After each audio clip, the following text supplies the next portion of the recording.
Seconds away on Studio 5. Love me to death. What a way to go. New music, a new book, and a new movie from Kathie Lee Gifford. And then I walked among the shadows. You wiped my tears away. learn how this Christian music singer landed a tour with music legend Lionel Richie. Plus, Chicken with white barbecue sauce originated at Big Bob Gibson's in Decatur, Alabama. the Grill Master is here to fire up the barbecue season on Studio 5, starting now.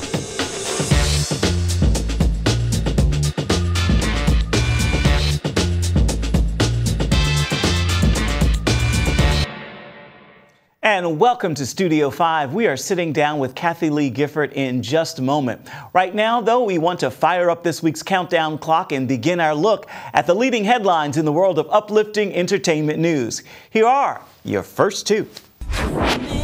At number 5, it's baby news times 2. See, everybody's been down on luck. Yeah. Now finally things are looking up. Ooh, yeah. First up is Jordan Sparks. Congratulations to Jordan Sparks. The Season 6 American Idol winner and her husband have welcomed their first child together, a boy. My favorite part of her room is, of course, the closet. And shoes, glorious shoes. And actress Tia Mowry welcomes a daughter to the world. This is Tia and husband Corey Hardrick's second child. Their baby girl joins their 6-year-old son. We're having a girl! We're having a girl! Karee is going to have a baby sister. We are so excited. Tia posted this photo on Instagram Sunday, writing, "Feeling grateful and blessed as we welcome our little baby girl into the world. 6 pounds and 4 ounces. We are in heaven." At number 4. Stars like Katy Perry were asked to wear their Sunday best, and those instructions were interpreted any number of different ways. From music's Rihanna in a gown and crown, to Madonna in all black, and Black Panther's Chadwick Boseman in all white and crosses. This year's Met Gala celebrated the intersection of faith and fashion. Ariana Grande wore a Vera Wang dress with a rendering of the Sistine Chapel on its fabric. I'm so excited. This is my first time. This year's show was titled Heavenly Bodies, Fashion and the Catholic Imagination. It included an exhibit of art from the Catholic Church and raised $12 million for the Metropolitan Museum of Art. And that begins our countdown for the week. We will get to the number 3 in the headlines in just a moment. Kathie Lee Gifford is an all-around entertainer, and she's now written a film she's set to star in alongside Craig Ferguson. But before making that announcement, she sat down with us to talk about her latest book. She is this week's Studio 5 interview. When I closed my eyes and held my very breath and let you love me to death. I like that. From the recording studio That remains to be seen. I'm going to sing it later in the show. to the television studio, Kathie Lee Gifford is an all-around entertainer with unmatched passion. Follow your joy, and it will lead to God's purpose for your life. And I have a mantra, which is, my joy is non-negotiable. When did you recognize what your stone was? I knew it as soon as I could think. I came out of my mother's womb with a pratfall. Ta-da! I've been a performer my entire life. At the same time, the fierce army of the Philistines had been camped at the Valley of Elah for 40 days. Gifford is a gifted performer who is also passionate about her faith. You can see it in the pages of her latest bestseller, The Rock, the Road, and the Rabbi. What inspired you to want to tackle this? You've written best-selling books already. What inspired this? I've been going to Israel, I've been going to the Holy Land since I was 17 years old. I was a big Bible nerd from the time I became a Christian when I was 12 years old. And this was back in the 70s, and it was the first Jerusalem conference on biblical prophecy. And my father, as my graduation gift from high school, got tickets for my mom and me to go to Israel and attend that. And I was thrilled. I mean, I missed my high school graduation. I could have cared less. I could have missed high school. I could have cared less. I always was anxious to get to the Holy Land and be where everything happened and just soak it in. These are snapshots from one of her trips to the Holy Land with Rabbi Jason Sobel, who helped her to write the book. In 2012, my husband and I went on our first, what we call a rabbinical trip. And that's when everything changed for me. And when I started really studying the way the Messianic rabbis teach, because the Word of God was written by Middle Easterners for Middle Easterners. And when we try to apply our Western mindset or traditions or thought process towards that, it never works. We have to go back to who they were and what was happening at the time that it happened. And we have to understand what the languages truly meant. Most people think that Jesus was a carpenter. Well, not according to the Greek in the New Testament. The word for what Jesus and Joseph did was tekton, T-E-K-T-O-N. And that means either builder or it means architect. Well, Jesus was the architect of all of creation, so that would make sense. And if I'm gonna base my entire life on something, I have to know what it really means. Many people call themselves Christians. They've never even read the Bible, much less know what it says. Kathie Lee aims to make the pages of the Bible come to life and encourage people to read it more. If you know Israel, there's like a 3-mile circumference around the temple. Everything was about worship at the temple. Everything was about the spilling of blood for the atoning of sins in the temple. Those shepherds were Levitical priests, shepherds. And those lambs were born for the same reason that Jesus was in Bethlehem, right there, to be sacrificed for the sins of the people. And what did they do? What did they do to the lambs as soon as they were born? They wrapped them in swaddling clothes and laid them in mangers. This is the kind of journey we go on in the Rock the Road of the Rabbi. It is so. And I hope it ignites people's faith. We are so lukewarm. So lukewarm in our society today. Our battery is like on, I think on like, critical mass or something. And because we're not understanding what the Word of God really says, therefore we're not applying it properly in our own daily lives. And we're living half of our faith out because we're not living our Jewish part. And I think you say it really profoundly when you're talking about how it came alive for your husband. Religion versus relationship. I don't want religion in my life. Religion is what caused the terrorist attack the other day. That's religion. I don't want religion. I want relationship with the living God. Is there a favorite place for you to visit since you've been so many times? If you were going and could go to one place, what would you say go? Oh, that's an impossible question to answer. I adore En-Gedi because so much of our life is in desert. So much of our life does involve suffering. And David suffered so. Think about it, as a young man, probably 12 to 14 years old, he was anointed by Samuel to be king. When did he actually become king? When he was 30. 30. That's a long time to wait on God. And half the time to be separated from his loved ones and his family and hiding in caves from King Saul who wanted to kill him. Here is also a reminder of God's provision, an oasis in the desert for all who believe. Kathie Lee's book is available now. Her new movie is titled Love Me to Death, and it begins filming in Scotland in June. Up next, here on Studio 5. I'm no stranger to the prison. Grammy-nominated recording artist Tauren Wells takes a break from his tour to talk with us.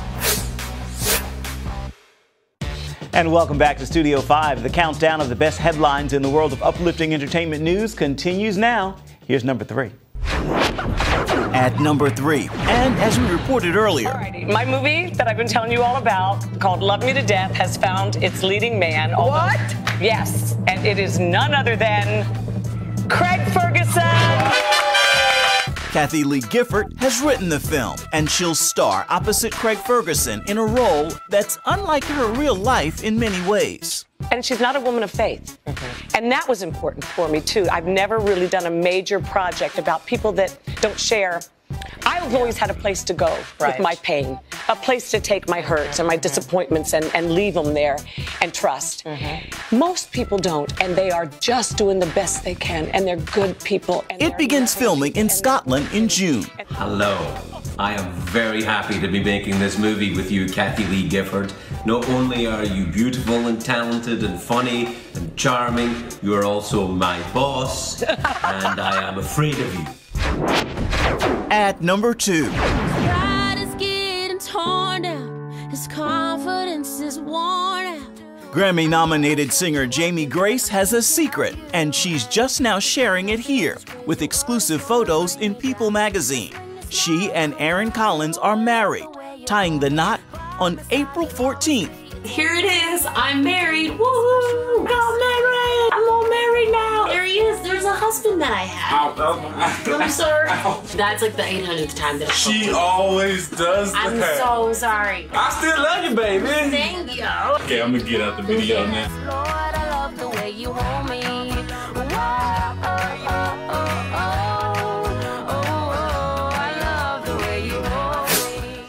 And that leaves only one more headline in the countdown. We will get to number 1 in just a moment.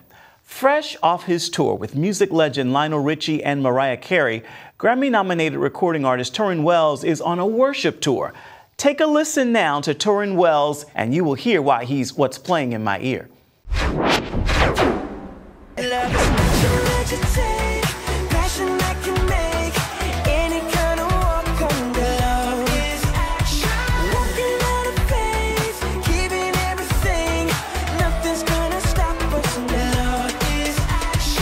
Most people, in terms of your fan base, will initially know you from Royal Taylor.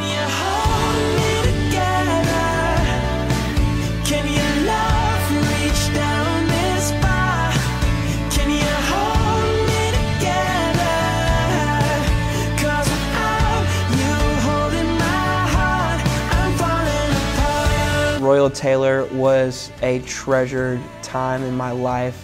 Getting to run the roads with my best friends and play all over the world together. It was really special. But with my family growing and everything, just some things had to shift in priority. So being a solo artist has given me more opportunity, I feel like, to express more facets of what I feel like God has called me to do. So I get to engage in the local church. I get to go out, speak, preach, speak at events, and then also write and record music, tour when I feel like it's appropriate for my schedule and whatever season my family's in. So that flexibility has been really cool. Beautiful. The album, Hills and Valleys. On the mountains I will bow my life to the one who set me there. In the valley I will lift my eyes to the one who sees me there. I brought the demo of Hills and Valleys home and I played it for my wife, who was very supportive. And she would hear all my songs and she would say, "Man, these are great songs, you're so good," you know, just being a good wife. Well, this song came through and she was like, "I feel like this is a song people need." When I'm standing on the mountain, I didn't get there on my own. When I'm walking through the valley, I know I am not alone. You're God of the hills and valleys, hills and valleys, God of the hills and valleys, and I am not alone. And that just stuck with me as I would sit in these rooms to write songs. I don't just want to write fun songs, although those are fun and have space. I want to really endeavor to write songs people need. Like, I don't know how I would have made it had I not heard that song at that time. Over it all, on the mountains I will bow my life. Yeah, in the valley I will lift my eyes. Where does the inspiration come for you? Yeah, I feel like songs are more than written, they're excavated. I feel like there are songs really in all of us. You know, some people get paid to write songs, but really everyone's a songwriter. At some point, something should be coming out of us. And I think when I get into the room and I just create time to go a few levels deeper into my heart and what God's been speaking to me and what's happening really in my soul, then it comes out and we just capture them, you know, versus hunting for something or searching for something. I think it's already inside of us, but we live life at such a frenetic pace. We never slow down long enough to like hear what God's doing. God of the hills and valleys, and I am not alone. Tauren Wells' music is available wherever you purchase your music. He and his wife also run an arts academy called Prisma Worship Art School. Still to come on Studio 5. The low and slow method is great for flavor, but it doesn't give you crisp skin. The secrets to a sensational grilling season with Steven Raichlen. Welcome back to Studio 5. 'Tis the season to fire up the grills and cook outdoors. And a king of grills is joining us in just a moment. But first, we've made it to the final headline in this week's countdown of the best in the world of uplifting entertainment news. At number 1. Meek, you're just getting out of prison. How does it feel to be part of the system? Hip-hop artist Meek Mill is freed from prison. I want to thank God. First, I always say God is my first lawyer. Thank God for being able to be here and be a part of history. His release follows months of protests from people across the country. And the rap star says God has a new plan for his life. I'm still overwhelmed. I come from being in prison just 7 days ago. And I'm still overwhelmed. In an NBC News exclusive, and following the Pennsylvania Supreme Court overruling a judge's decision that had imprisoned him for a probation violation, Mill said, "It is time to focus on criminal justice reform." I feel like God has given me a great platform to help many others and make Philadelphia, Pennsylvania, and the world a better place. Back when I was broke, they was cool with it. Now every move I make, I'm in the news with it. Even if I ain't do it, they'd be like, you did it. Springtime is here, and of course that means that grill meisters are out doing their favorite thing, firing up the grill. But the master of the barbecue is Steven Raichlen. He joins us now. He has written some 37 books. The latest is called Project Fire. So Steven, you talk about different ways of grilling in this book. Take us through some of those.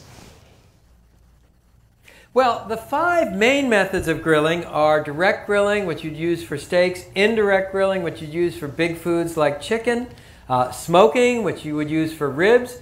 We have spit roasting, which is great for prime rib. And finally, my favorite, ember grilling, also known as caveman grilling, where you cook a steak, like you see on the cover of the book here. Cook a steak directly on the embers. Wow. Many people watching us would know that Jesus actually cooked fish for his disciples, they say, on the actual coals. That may be surprising to some. Well, there you go. Caveman grilling.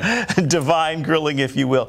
Now, you encourage people to cook an entire meal on the grill, dessert included. How do we do that? Okay, so let's start off with a typical meal. First of all, a meal you might not think of grilling, but it's the first chapter in Project Fire, breakfast on the grill. So if you'll take a look here, we have eggs, cream, Parmesan cheese, and prosciutto bacon in a skillet. The setup is indirect grilling, that is between the mounds of coals, wood chunks on the coals to generate wood smoke. It's a quick cook, about 10 minutes. And you serve it with grilled toast for dipping in the eggs. For your starter at your grilled dinner, we have ember roasted salsa with grilled tortilla chips. Our main course, smoke roasted baby back ribs with a butter brown sugar bourbon glaze that has one secret ingredient, vanilla extract, which gives you a wonderful sweetness. As a vegetable, grilled corn with toasted coconut, and even dessert on the grill, I give you a salt slab grilled chocolate brownie s'more. That's some amazing stuff. Looks really good. You know, when it comes to grills these days, there are so many to choose from. Kamado grill, pellet grill. How do people decide what's best for them? Well, you know, first of all, you have to decide, do you like charcoal, grilling with charcoal or wood, which is really kind of the fun of building a fire, maintaining a fire. Do you want the convenience of a gas grill or a pellet grill? How important is smoking to you? The Kamado style grills are good for smoking. A kettle grill sort of accomplishes everything at once. But honestly, I advocate multiple grill ownership. I actually personally own 60 grills. So, you know, a gas grill for weeknights, charcoal grill for the weekend, that's a good compromise. And by the way, if you go on my website, which is barbecuebible.com, that's barbecuebible.com, we talk about grills, we rate the grills, we talk about all the essential accessories. You can sign up for my Up and Smoke newsletter, a bi-weekly newsletter about barbecuing and grilling. It's a great resource, you know, for learning to the nuts and bolts of grilling. Beautiful, beautiful. Once again, the latest book is called Project Fire. Steven's always great to have you, and let's get to grilling. Okay, pleasure. Thank you.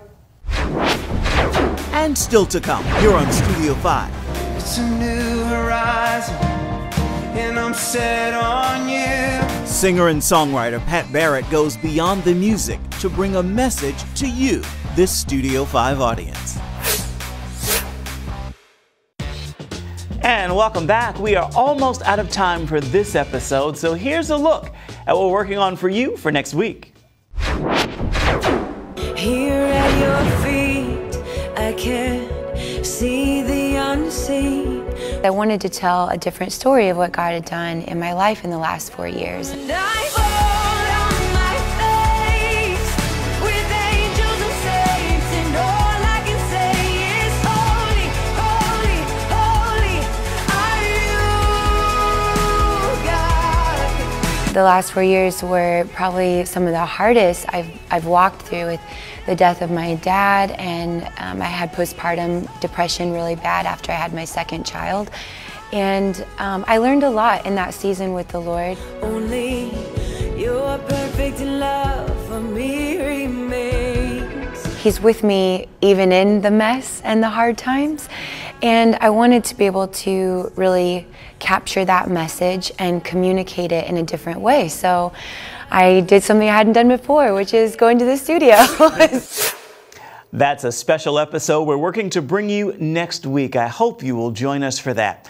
As for the final word for this show, we're giving that to one of my favorite worship leaders. You know him from House Fires, and he's written the unforgettable tune, Good, Good Father. Here's Pat Barrett.